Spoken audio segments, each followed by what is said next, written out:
کی وجہ خود خداوند قدوس نے اپنے کلام میں بیان فرمایا، اِنَّا نَحْنُ نَزَّلْنَا الذِّكْرَ وَإِنَّا لَهُ لَحَافِظُونَ۔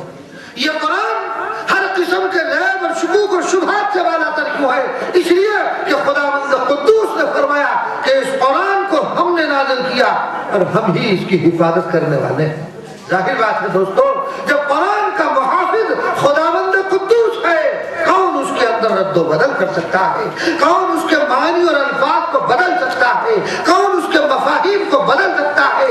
جب اس کا محافظ خداوند قدوس ہے، دنیا کی کوئی طاقت نہیں ہے کہ کلام اللہ کو روئے زمین پر سے مٹا دے، صفحہ ہستی سے مٹا دیا جائے۔ اللہ تبارک و تعالیٰ نے اس کلام کی حفاظت کی خود ذمہ داری لی ہے، اور جو اس کو مٹانے کی کوشش کرے گا اللہ تبارک و تعالیٰ اسی کو زمین سے مٹا دے گا، اس صفحہ ہستی سے مٹا دیا جائے گا۔ چنانچہ ایک واقعہ شاید میں نے پہلے بھی آپ کو کئی سال پہلے سنایا تھا، 1999 اگست کے مہینے میں ترک میں ایک زلزلہ آیا تھا۔ آپ نے اخبارات میں پڑھا ہوگا اور میڈیا پر بھی اس کو نشر کیا گیا تھا۔ تو ایک زلزلہ آیا اور اس زلزلے کے اندر لاکھوں آدمی جو ہے اس زلزلے کی نظر ہو گئے تھے۔ اس کا سبب کیا تھا؟ چنانچہ جرائد میں، رسائل میں، اخباروں میں جو اس کی تفصیلات آئی، وہ تفصیل یہ تھی کہ ترک کا جو ہوائی اڈہ، اس ہوائی اڈے میں ایک ڈانس پارٹی ڈانس اور ناچ کرنے کے لیے چند عورتیں برہنہ، 400 کرنل اور جنرل جمع اور سینکڑوں تماشائی لوگ وہاں پر موجود تھے۔ چنانچہ وہ لڑکیاں جو برہنہ ڈانس کر رہی تھی، اس میں ایک کرنل جو یہودی تھا، ایک مسلمان سے اس نے کہا کہ قرآن مقدس کے نسخوں کو یہاں لے کر آؤ۔ اس نے کہا صاحب میں قرآن کے نسخوں کو اس محفل میں نہیں لا سکتا ہوں، مسلمان کتنا بڑا شرابی اور کبابی اور جواری کیوں نہ ہو، اس کے دل میں اللہ کے کلام کی جو عظمت پابند ہے دوستو، اس کے تحفظ کی خاطر اپنے مال اور جان کو قربان کر سکتا ہے، مگر قرآن پر وہ آنچ نہیں آنے دے سکتا۔ چنانچہ اس نے انکار کر دیا، اور انکار کرنے کے بعد خود اسی نے کسی طرح قرآن مقدس کے نسخوں کو حاصل کیا، اور حاصل کرنے کے بعد اس بدبخت نے قرآن کے نسخوں کو یوں لے کر بلند کیا اور یہ کہا، کہاں ہے وہ خدا جو یہ کہتا ہے کہ میں اپنے کلام کی حفاظت کرنے والا ہوں؟ آج وہ آئے اور اپنے کلام کی حفاظت کرے۔ اس بدبخت نے یہ کہنے کے بعد قرآن کے اوراق کو پھاڑا، اور پھاڑنے کے بعد وہ جو ڈانس کرنے والی برہنہ لڑکیاں تھی ان کے قدموں میں اللہ کے کلام کو ڈالا، اور ان لڑکیوں نے اللہ کے کلام کے اوراق کو انہوں نے اپنے پیروں سے روندنا شروع کیا۔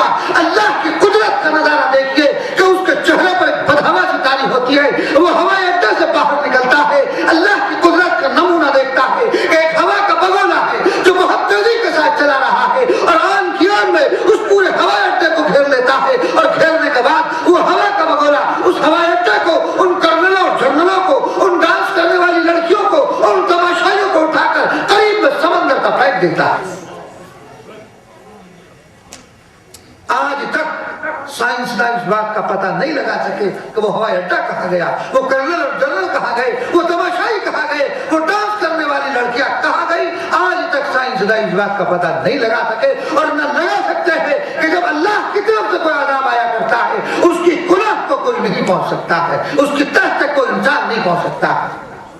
تو اللہ تبارک و تعالیٰ نے دکھا دیا قرآن کے محافظ کل بھی ہم تھے، آج بھی ہم ہیں، اور قیامت تک اس کی حفاظت کرتے رہیں گے۔ اللہ تبارک و تعالیٰ نے اس گئے گزرے دور میں اپنی قدرت کا نمونہ قرآن کے تحفظ کی شکل میں دکھا دیا کہ دیکھو اگر قرآن کے ساتھ تم نے اس طرح بے حرمتی کا معاملہ کیا تو ہم تمہیں تہس نہس کر ڈالیں۔ آپ اخبارات مجھ سے زائد پڑھتے ہوں گے، کانپور میں ایک حادثہ پیش آیا، یوپی میں، کانپور کے اندر، کہ وہاں کچھ غیر مسلموں نے قرآن مقدس کے نسخے کو آگ میں جلا دیا۔ میرا سفر کانپور میں ہوا، میں ان لوگوں سے خود ملا ہوں کہ جنہوں نے قرآن کے نسخے کو آگ کے اندر جلایا تھا، اللہ نے ان کو اپاہج کر دیا۔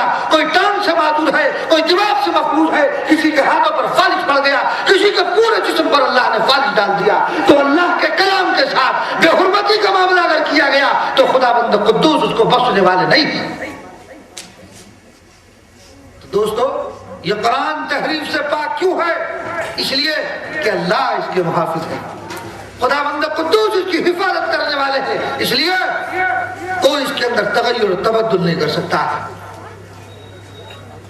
قرآن مقدس کے علاوہ جو کتابیں وہ زمین پر موجود ہیں، چاہے وہ توریت ہو، زبور ہو، انجیل ہو، صحف آدم، صحف ابراہیم علیہ السلام، یہ دیگر صحائف، اولاً تو وہ تمام کے تمام موجود نہیں، اور جو موجود ہیں ان کے اندر تغیرات کر دیے گئے، ان میں تبدلات کر دیے گئے، ان میں تحریفات کر دی گئی ہے۔ روئے زمین پر کوئی کتاب اپنی اصلی شکل میں موجود نہیں ہے، اگر موجود ہے تو وہ قرآن مقدس ہے، اس لیے کہ اللہ نے اس کی حفاظت کی ذمہ داری لی ہے۔ توریت کے متعلق اللہ نے نہیں فرمایا کہ میں توریت کا محافظ ہوں، اللہ نے انجیل کے متعلق نہیں فرمایا کہ میں انجیل کا محافظ ہوں، اللہ نے یہ نہیں فرمایا کہ میں زبور کا محافظ ہوں۔ قرآن مقدس کے متعلق اللہ نے فرمایا کہ قرآن کو میں نے نازل کیا ہے اور میں ہی اس کی حفاظت کرنے والا ہوں۔ اور دوستو، خداوند قدوس کا ایک کرم کہ یہ مدارس، یہ مکاتب اسلامیہ، یہ مکاتب قرآنیہ، اللہ تبارک و تعالیٰ اپنے کلام کی حفاظت ان کے ذریعے کرا رہا ہے۔ آپ چپے چپے پہ دیکھیے، مکاتب قائم ہے، مدارس قائم ہے، اللہ تبارک و تعالیٰ اپنے کلام کی حفاظت ان سے کرا رہا ہے۔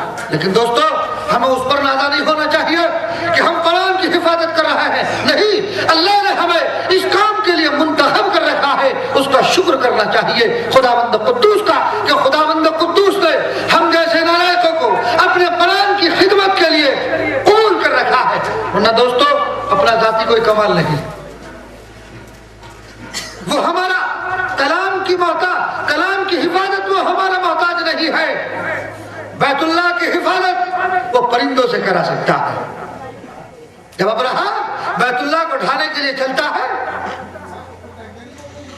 تو مکہ مکرمہ سے پہلے ہی اپنا پڑاؤ ڈالتا ہے، اور پڑاؤ ڈالنے کے بعد وہاں نبی کریم صلی اللہ علیہ وسلم کے دادا کے کچھ اونٹ چل رہے تھے، ان کو گرفتار کر لیا، پکڑ لیا، اور پکڑنے کے بعد جب انہیں معلوم ہوا آپ صلی اللہ علیہ وسلم کے دادا کو کہ میرے اونٹوں کو گرفتار کر لیا ابرہا نے، پہنچے کہ بھئی میرے اونٹوں نے کیا خطا کی تھی، کیا قصور کیا تم نے پکڑا؟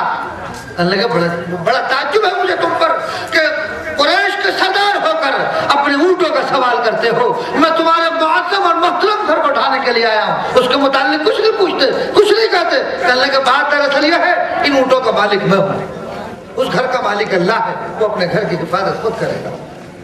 اونٹ لے کر چلے آتے ہیں، اپنے رفقا کے ساتھ بیت اللہ میں داخل ہوتے ہیں، اور داخل ہونے کے بعد دعا کرتے ہیں، بیت اللہ کی دیواروں سے چمٹ کر، اے خداوند قدوس، ہم نحیف اور کمزور ہیں، ہم تیرے گھر کی حفاظت پر قدرت نہیں رکھتے، اے اللہ تو اپنے گھر کی حفاظت خود فرما۔ دعا کرنے کے بعد پہاڑی پر تشریف لے جاتے ہیں، ابرہا بیت اللہ کی طرف چلتا ہے، وادی محشر میں پہنچتا ہے، اور جب وہاں پہنچا خداوند قدوس کی جانب سے پرندوں کا ایک غول آتا ہے، ایک جھرمٹ آتا ہے، ایک جماعت آتی ہے، جس کو قرآن مقدس نے بیان فرمایا، الم تر کیف فعل ربک باصحاب الفیل۔ کیا آپ کو معلوم ہے کہ کیا کیا ہم نے ہاتھی والوں کے ساتھ؟ ہاتھی والوں کے ساتھ کیا کیا؟ تو جب وہ ابرہا بڑھا، خداوند قدوس نے پرندوں کا ایک غول بھیجا، جس کو قرآن کہہ رہا ہے طیرن ابابیل، پرندوں کی ایک جماعت، پرندوں کا ایک جھرمٹ۔ بعض لوگ یہاں کہتے ہیں کہ صاحب طیرن ابابیل، ابابیل پرندہ، یہاں ابابیل معنی میں جماعت اور جھرمٹ کا ہے، ابابیل وہ خاص پرندہ مراد نہیں ہے یہاں پر۔ تو اللہ تبارک و تعالیٰ نے پرندوں کا ایک جھرمٹ بھیجا، ایک جماعت بھیجی، ان کی چونچ میں اور پنجوں کے اندر کنکریاں تھی۔ جب وہ پرندہ اس کنکری کو چھوڑتا تھا، جس کے لگتی تھی کعصف معقول، کھائے ہوئے بھوسے کی طرح ہو جاتا ہے۔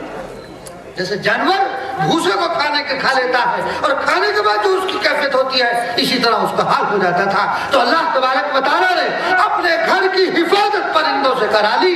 اللہ اپنے کلام کی حفاظت میں آپ کا یا میرا محتاج نہیں ہے، وہ بغیر اس کے بھی کرا سکتا ہے، لیکن یہ اللہ تبارک و تعالیٰ کا شکر ہے، اور ہمیں شکر ادا کرنا چاہیے کہ خداوند قدوس نے اپنے کلام کی حفاظت کے لیے ہم جیسے کو منتخب کر رکھا ہے۔ ایک مرتبہ